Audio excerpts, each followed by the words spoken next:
Bonjour, Clotilde. Enchantée. Et Marina. Bonjour. Enchantée. Un peu plus serré la main ni rien. Bienvenue, bah oui, c'est ça.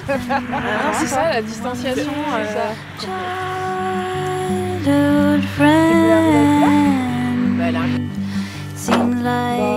On les met direct dans la brouette, non? Je sais pas. Ah ouais, non, prends l'autre, t'as raison, c'est plus pratique. Il m'en faut combien? En fait, je fais 3 tailles de parts de récolte. Du coup, le calcul de combien il m'en faut, parce que du coup, j'en mets pas pareil dans les petits, les moyens et les grandes parts. Des moyens. Petits, moyens, grands. Je fais 10, 15, 20. Et pour un même groupe d'AMAP ou, ouais. Bah, pour tous mes groupes. Enfin, j'ai 2 groupes d'AMAP en gros. Et à chaque fois, ils ont un panel de. Avant de faire du maraîchage, j'avais jamais fait rien pousser de ma vie, quoi. Donc. Et c'est quelque chose qui te stressait, enfin qui te travaillait, ou tu disais non, c'est bon, je vais apprendre. En fait, pendant 3 ans, je me suis interrogée sur le fait de me reconvertir ou pas. Ouais, okay. Parce que justement, le potager, c'est un truc qui m'a jamais intéressée. Avoir un potager, ça me parle pas du tout, quoi. Mais par contre, faire pousser des légumes comme métier, ça m'intéresse. Regarde, des petites traces de dents. Ah. Là, il n'y a plus rien à manger dans le champ. Et donc les mulots commencent à avoir vraiment faim pour attaquer les poireaux. Alors, force pas trop sur ton dos, mets-toi bien en appui sur tes jambes. Il y en a qui veulent pas sortir, hein. Dans ces cas-là, tu les laisses. Mais je les laisse pour la prochaine. pense à utiliser tes abdos, tes fessiers, tes cuisses plutôt que tes lombaires. Sinon, dans 10 minutes, t'auras mal au dos. Ce qui est bien aussi, c'est que le stagiaire est un bon pollinisateur. C'est-à-dire que vous allez d'une ferme à une autre, et quand vous arrivez chez moi, et que vous êtes allé ailleurs avant, ben vous pouvez me dire, ah bah la semaine dernière moi j'ai fait ça chez un tel, donc je sais qu'un tel il en a tel truc, ah bah moi je suis en retard dessus, j'ai oublié, je l'ai pas fait, voilà, et voilà, et après vous allez chez quelqu'un d'autre et vous redites aussi ce que vous avez vu chez moi. Et en fait, en saison, nous on n'a pas le temps d'aller chez nos collègues, voir ce qu'ils font, où ils en sont, et je trouve que le stagiaire permet de faire ça. Et puis ça permet aussi d'avoir un peu de sang neuf, et quand on est fatigué en saison, d'avoir des gens un peu motivés qui arrivent et qui nous boostent et qui ont envie de se connaître, et voilà, et qui ont envie de taper dedans un peu, c'est sympa. Nous, ça nous remotive aussi pas mal. Ça fait quoi 4-5 ans que je lis énormément sur l'agriculture, et puis que je suis coincée en ville, donc j'arrivais pas à dégager du temps pour me dire je vais vraiment faire quelque chose. Donc j'ai essayé cette position militante, cette position je vais travailler avec des gens qui font. Et en fait, je me rends compte que ça me suffit pas, parce que à la fin, je suis pas bien dans cette position où je vais dire aux gens comment il faut faire. Je trouve que ça manque de courage. Je suis pas sûre d'avoir le courage. Je suis pareil, je suis en phase où je me pose des questions et je vais voir ce que c'est vraiment. Mais à la fin, ça me met assez mal à l'aise de me dire toujours je vais accompagner les gens qui font vraiment. Et quelque part, je les admire tellement, je trouve ça tellement judicieux que je me dis après tout, je sais pas pourquoi on laisserait toujours les autres faire les choses un peu plus difficile, enfin je sais pas. Wow, il y en a qui sont.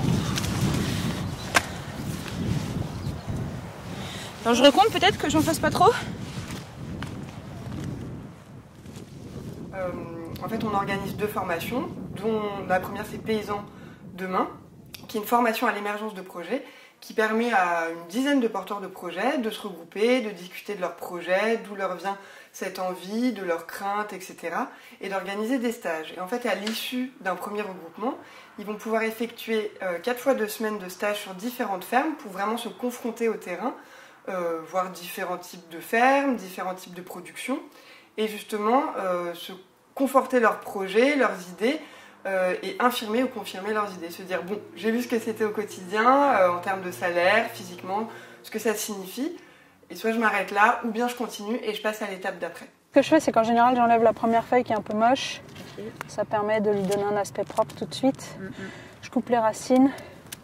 Vraiment au ras. Vraiment au ras, parce que du coup, c'est propre, on enlève la terre, on n'est pas obligé de les remouiller. Sachant qu'on n'a pas d'eau potable sur la parcelle, oui. Je ne peux pas laver mes légumes de toute façon. Ça permet aux gens de les mettre direct dans leur frigo sans avoir à les laver, sans mettre une motte de terre au bout. Et il y a peu d'amapiens qui se plaignent que je ne mette pas les racines, même si c'est comestible. Il n'y a personne qui me dit « Ah, tu ne mets pas les racines ?» Voilà. Et après, je coupe ça. Alors, l'idée, c'est qu'à terme, à la fin de l'opération, le poireau fasse 60 cm maximum pour qui rentre dans la caisse. En fait, Call me up, dear, it's been more than 1 year. Childhood friend. Seemed like this summer I sneaked out to be with her. À ce stade-là, s'il y en a un qui n'est pas entendu, c'est pourquoi il avance. Voilà. Et bien pour démarrer, on peut commencer par une météo. Donc voilà, juste pour avoir votre humeur du jour, est-ce que c'est nuageux, pluvieux, ensoleillé? Et aussi si vos attentes par rapport au parcours dans l'ensemble ont été satisfaites, et sinon pourquoi? Enfin un petit mot, mais pour voilà, savoir aussi où ça en est vis-à-vis de ça aujourd'hui, à la fin du parcours. C'est parti? Là, j'estime que je pars avec des bonnes bases parce que j'ai rencontré les bonnes personnes. Donc, j'ai plutôt envie de continuer doucement et de penser au BPREA tranquillement, plutôt confirmer dans... Je peux pas m'empêcher d'y aller en fait, ça me fait rire parce que même en réfléchissant à tout, je me dis bah non mais faut que j'y aille quoi. Voilà. Mais je suis pas sûre de m'installer, mais petit à petit. Voilà. Parce que ce qui m'a été confirmé par les stages, c'est que s'installer seul c'est super dur, c'est super chronophage, c'est super fatigant. C'est pas rémunéré correctement, la phase d'installation est dure. Donc moi ça confirme ce que je disais, c'est pas seul quoi, en collectif. Donc ça va rejoindre du coup mes attentes d'aujourd'hui, c'est savoir s'il y a des gens par exemple ici qui sont dans la même idée de s'installer en collectif et discuter avec eux pour voir. Ok, et bien maintenant on vous laisse 10-15 minutes pour faire le point sur les enseignements justement que vous avez tirés de vos stages par thématique et voilà ce que vous savez et ce qui vous reste encore à creuser et de noter ce que vous en retenez sur votre projet et pourquoi et ce à quoi vous renoncez. Donc par rapport à vous, votre idée de projet initiale, suite à vos expériences, qu'est-ce que vous retenez dans votre projet et ce à quoi vous renoncez. Ce qui me reste à creuser, c'est tout ce qui est itinéraire technique. Alors ça c'est juste monstrueux parce que on a beau nous montrer comment on coupe, mais d'avoir toute la vision globale pour un seul légume quand tu sais que tu vas en faire 40, ça c'est vraiment le truc, c'est la montagne là. Là je suis en bas et je me dis, il y a de l'apprentissage. Et ce à quoi je renonce, alors moi j'avais un idéal, hein, c'est amusant parce que moi je suis un peu dans l'opposé de toi, moi je suis que dans le concret, et j'ai évacué l'idéal. Mon idéal c'était créer un écosystème, recréer un écosystème de nature, redonner... Bon, la nature, elle se débrouille très bien sans nous. Et en fait, ce que je vais être, c'est de maraîcher, quoi. Donc, c'est sortir des légumes.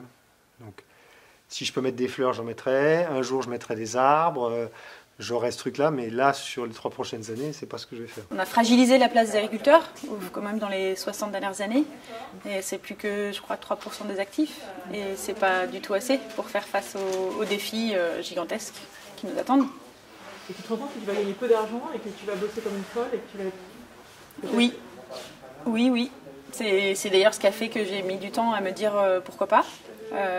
Ça me semblait pas judicieux. Mais en même temps, vu ce qui nous attend de toute façon, autant essayer de faire quelque chose en fait. Moi, c'est la conclusion. Je pense que je serais mieux dans ma tête si j'essaye de faire quelque chose. Ça ne veut pas dire que je vais y arriver, mais au moins j'aurais essayé. Et plutôt que de me dire, oh là là, ça se dégrade et je sais pas quoi faire.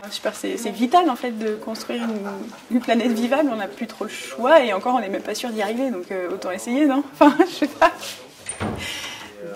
Enfin, moi en tout cas, j'estime que j'ai plus trop de choix. Mais bon. Bien, avoir des retours. Surtout moi, je voudrais des retours de Vincent là, qui fait l'école du bruit là. Ah bah oui. Parce que moi j'hésite entre Call me up, dear, it's been more than 1 year.